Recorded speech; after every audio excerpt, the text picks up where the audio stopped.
Now we're going to take a look at more adding and subtracting fractions with unlike denominators. And we'll look at 3 different problems and a few different ways to solve each of these problems. The first problem is 3/4 minus 6/8. And we take a look at these denominators, and no, they are not the same. How can we get them the same? Because when you're adding and subtracting fractions, we've seen that you really need to have the same denominator. Well, we'll first take a look at the LCM method. With the LCM method, you have to find the lowest or least common multiple. And we'll start at the denominators. With our denominators, we've got 4 and we've got 8. So, in order to find the least common multiple, you have to find the multiples for those 2 denominators. And the first one is 4. We'll find multiples of 4. 4 times 1 is 4. 4 times 2 equals 8. And you can see there we have skip counting by 4s. You might see that. You know how to count by 4 is good for you. 4 times 3 is 12. 4, 8, 12. We'll do another one. 4 times 4 equals 16. There's a few examples of multiples for the number 4. Now we'll focus on the next denominator. And we have an 8 over there. So here we go. 8. And let's see. 8 times 1 would be the first multiple of 8. That's 8. Then we have 8 times 2 would equal 16.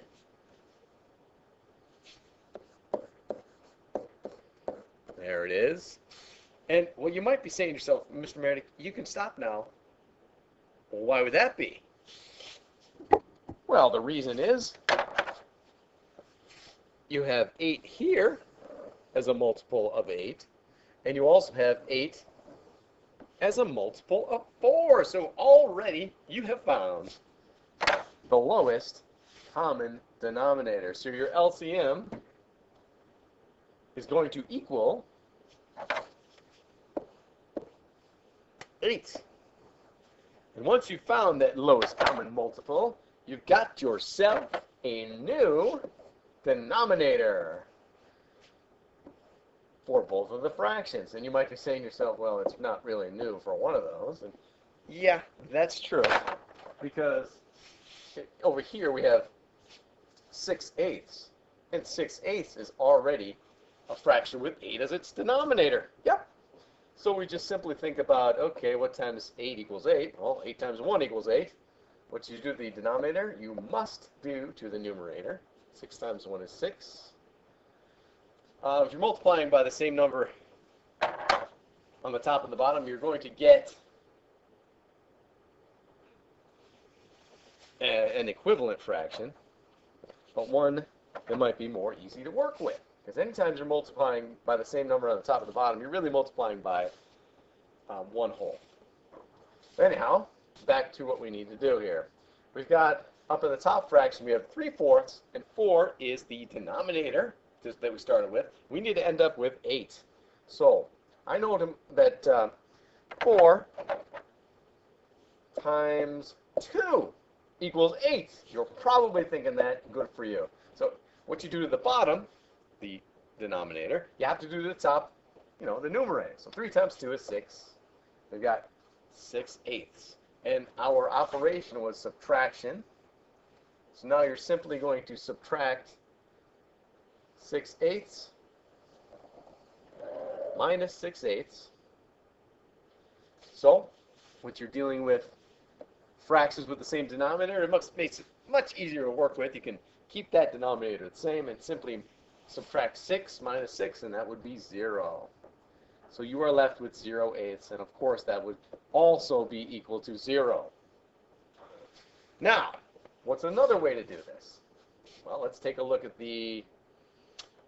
why don't we look at the array method, okay? So we've got 3/4, and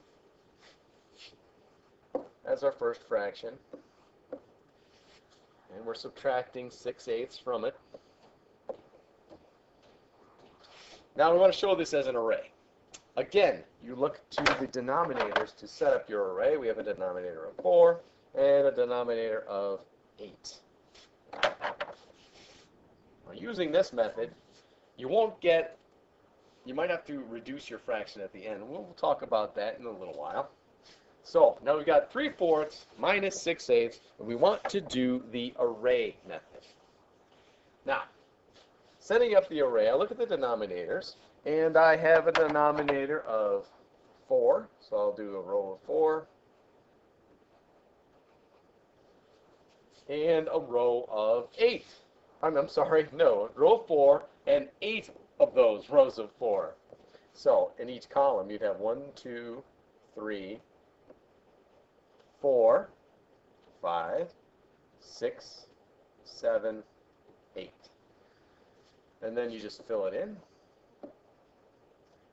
the rest of your array, and you might be thinking to yourself, 4 times 8, I should have 32 dots, parts of my array. You'd be right, because 4 times 8 is 32. Let's continue this. And for time's sake, I think what I'm going to do is copy this array to use for both fractions. We've got 3/4, and that didn't quite work out the way I wanted it to. So we've got 3/4 here, and we're going to put it on this array. I'll see if I can make a copy of it. Let me just try it this way. That's not working either. There we have it. Now I had to stop and copy it, save a little time there. So now we're going to show 3/4 and 6/8 on this array. And it is a 4 by 8 array with 32 in each. So now we'll take a look at 3/4. Now the fraction of 3/4, the denominator tells us, well, we can look at 4 make up a whole group. Okay, so now we can identify groups of 4 down here. There's one. Another. Keep going like this. We have all of these are groups of 4.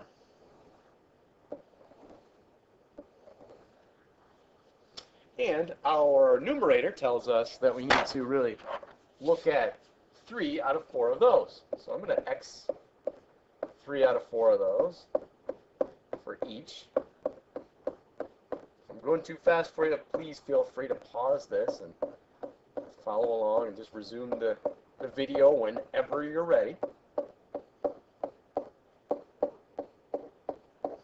So now we've identified 3 out of 4 of every one of those groups of 4 within that array.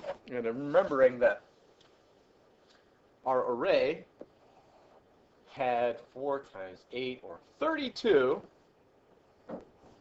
dots in it, or parts of the array. And now we've X'd out 3 times 8, 24 of those. So 24 32nds.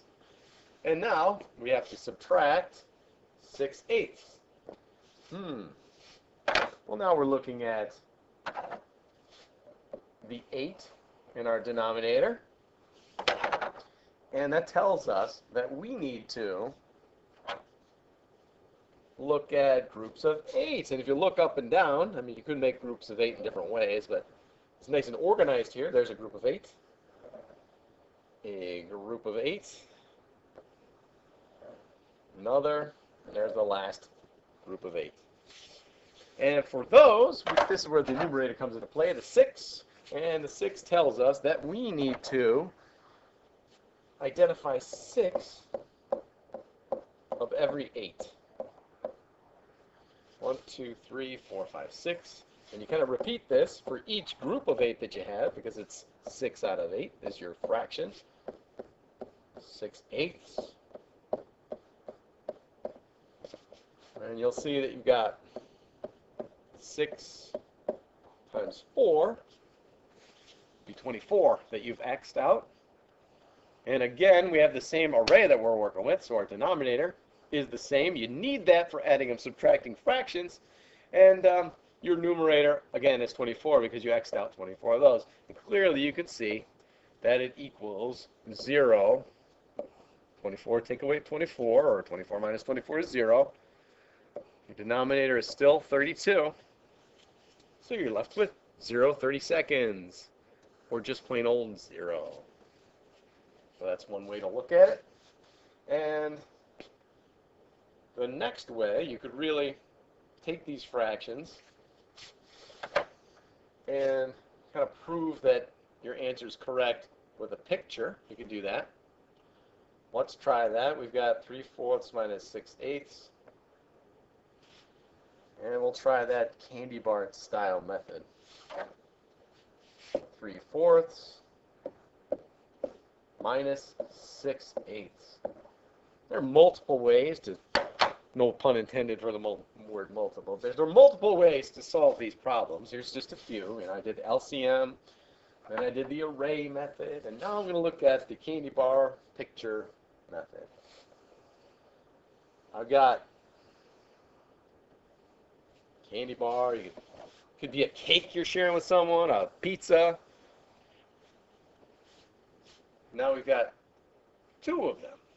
They should be really exactly the same, but in this case we'll just take a few little liberties here and just assume that they're the same. Now, 3/4, how would we show that? 3/4. Okay, I'm going to divide it here.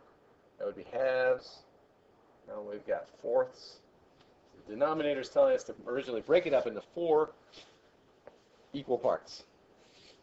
And then we're going to say, okay, we've got 3 out of these 4. There's our fraction, 3 out of 4. 3/4. We shade it in. And then, once we're done doing that, we can start thinking about that second fraction up there. We're going to take away or subtract 6/8 from it. And how would we show 6/8? Well, I'm going to divide this lengthwise because it makes it really easier when we subdivide. Originally we're dividing into 8 equal parts. That's what our denominator tells us to do. We've got, that would be 4 equal parts. And to get 8 equal parts, you have to divide those again in half in order to make 8 equal parts.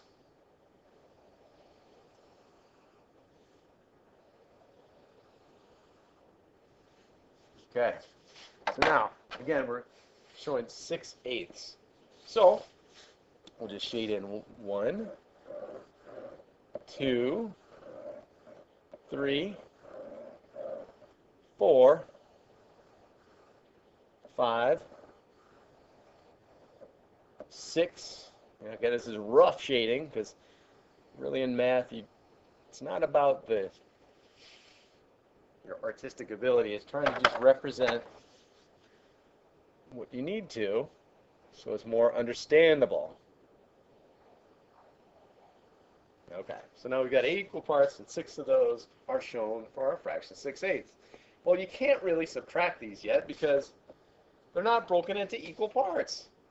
In order to do this, you really want to have the same size pieces to share, or, in this case, take away or add. So now, we're just going to simply subdivide.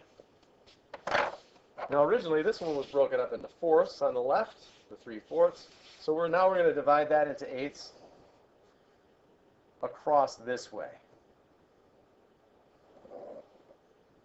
Again, they're not perfectly equal, and that's just when you're trying to represent something by hand, you're showing your work on your paper, you really try to be as careful as you can, but you just know that these are supposed to be equal.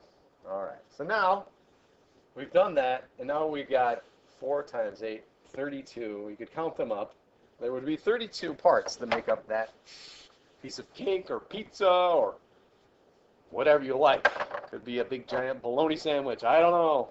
Fractions could be fractions of anything. Anything imaginable. So we've got 32. 4 times 8 is 32 equal parts. You can count them up, like I said. And how much have we shaded in 3/4? Well, I've got 1, 2, 3, 4, 5, 6, 7, 8 9, 10, 11, 12, 13, 14, 15, 16, 17, 18, 19, 20, 21, 22, 23, 24. Look at that. 24, 30 seconds again. And before we count up the shaded parts in this, we have to subdivide. Let's do that. All right, originally we divided into eighths representing the one denominator. Now we're going to subdivide again into fourths. Notice how I'm going the opposite direction. It makes it easier to kind of plan out your drawings that way. And in this case, now we have 30 seconds as our denominator, 32, because there's 32 equal parts there, 4 times 8, if you count them up. And now we're going to look at the shaded pieces, and you can count them, 1, 2, 3, 4, 5, 6. 6 times 4 is 24. And again, you have 24, 30 seconds. Subtract 0. 30 seconds again. Every method that we use, we're ending up with 0. So that should check out. Some you may have to reduce for some problems, but your answers are really coming out the same. So we've got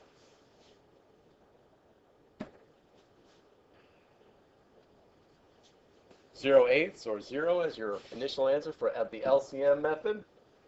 Then for the array method, we've got 0/30 seconds also equals 0 as our answer, or difference, because we're talking about subtraction. And then, look at that. Again, we're left with 0/30 seconds, and that's our answer once again. That's the first problem, and we'll move on to the next. For the next couple, I'm just going to do the LCM method and the array method. Here we go. Now our problem is 7/10 plus, addition is our operation, 1/2. 7/10 plus 1/2. Our denominators are 10 and 2. And we want to get those as a common denominator, so we're looking for an LCM, least common multiple. We'll start with 10. All right, so now we've got 10 times 1, and you might be thinking to yourself, I know that it's 10. You're right, and you might be thinking 2 goes into 10 equally, and it does, but let's just list a few examples of 10. 10 times 1 is 10. 10 times 2 is 20. Look at that. Skip counting by tens. 10 times 3, 30. And that might be enough. Let's check it out. How will we know? That was for 10. Multiples for 10. Now we're going to work on multiples for our other denominator. That's 2. 2 times 1 would be the first multiple of 2. Keep going. 2 times 2 equals 4. I don't see any similarities between multiples for 10 and multiples for 2 yet. So we'll keep going. 2 times 3 equals 6. 2, 4, 6. See the pattern? 2 times 4 equals 8. I don't have a common denominator yet. Oh, oops. Jumping ahead of myself. I don't have a common multiple yet. 2 times 5 equals 10, and bingo! Ding, ding, ding! Hello! We have got 10 as a common denominator for both of these. For a common multiple. There I go, same denominator again. Jumping ahead of myself. So your lowest common multiple, or least common multiple, would be, in fact, 10. It becomes our new, here goes, denominator. When you have a fraction that already has 10 as a denominator, your work is kind of easier. Because if you look at that top fraction, 7/10, 10 is already its denominator. So 10 times 1 would be 10. 7 times 1 would be 7. It's already the same. You don't have to do much to it. Now, you look at the bottom fraction, this is a different story. We got 2 different denominators. We were starting with a 2 and 1/2, and we want to end up with a 10. So now, 2 times 5 would equal 10. So what you do to the denominator, you must do once again to the numerator. 1 times 5 is 5. Now you can simply add up those fractions since you have the same denominators. You want it more clearly shown. You've got that 7 tenths and 5 tenths, and our operation was addition. So you're going to add those two. You'd be left with the same denominator. So 7 plus 5 is 12.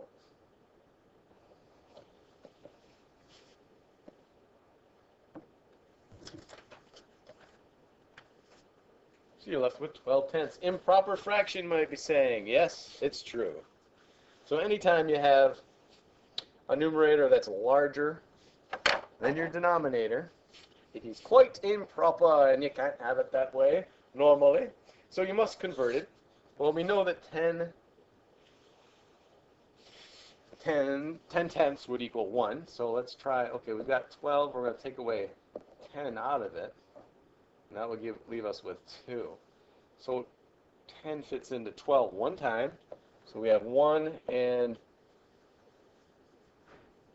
2 tenths left over. Or you could simply just say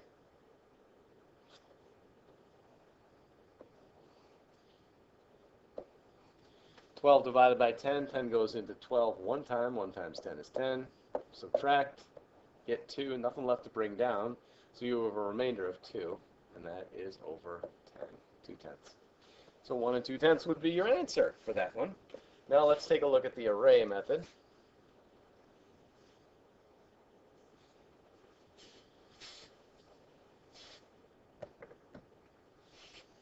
All right, now we still have the same fractions we're working with. We start off with 7 tenths plus 1/2. For the array method, we still have the same fractions we're dealing with. Just going to solve it a different way. Now again, we start with the denominators to determine what our array would be. We're working with 10 and 2. So you could have, let's try it the opposite way. We'll have a row of 2, and then we have 10 of those.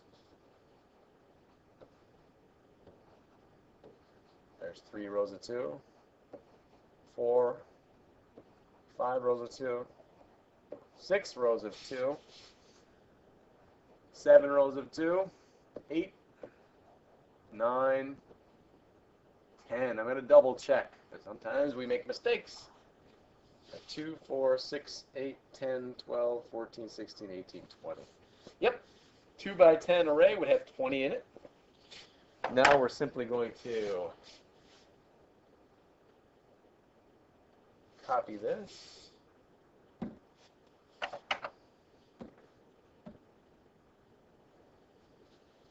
Move it right over here. So now we got 2 different arrays, or 2 different copies of the same array, I should say. So we're going to show 7 tenths and 1/2 on those arrays. Now, for the fraction 7 tenths, our denominator 10 tells us we need to look for groups of 10. All right. So now we can more easily show 7 out of 10. And we'll X out 7 out of 10 of those, because our numerator is 7. The fraction is 7 out of 10. And again, we'll do that for the second group of 10. There we have it. Now, what's our new fraction? Well, new fraction, and really, I remember the whole reason for doing this, you have to come up with the same denominator when you're adding or subtracting fractions. And if you look at the array, you see that there was 20 altogether in that array. And 7 out of 10 of each of those, 7 times 2 would be 14. We've got 14 20ths. And now we're going to show 1/2 of that next copy of the array. And we've got, let's see, 1/2.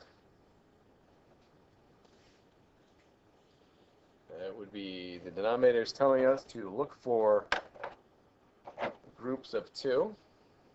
There's, you can see them. You could do any groups of 2 that you wanted to, but this is, I see this as the most organized way. That's just the way I prefer. You can make groups of 10 any way you like. So now we've got groups of 2 shown, and we've got to X out 1 out of every 2 because our fraction is 1/2 and our numerator is 1. So we'll take a look at that. We've got 1 here, there. Keep going down your array. I've X'd out 1 out of every 2, or 1/2 of those. And our denominator for that, there's still 20 altogether.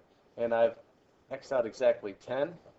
If you add those together, remember our operation was addition, you'd get 24/20ths. And you've got an improper fraction again. So you could divide. All right, 20 goes into 24. 1 times 20 is 20. Subtract, get 4. Nothing to bring down, so you've got 1 4/20 as your answer. And it's also equal to 4 divided by 4 would be 1. 20 divided by 4 would be 5. So it's also equal to 1/5. And 2/10 would also be equal to 1/5. So if you're trying to compare these two to see if you got the same answer, you could divide both of these by 2, and that would equal 1/5. So your answer would be, I'm going to write over that, 1 1/5. Okay.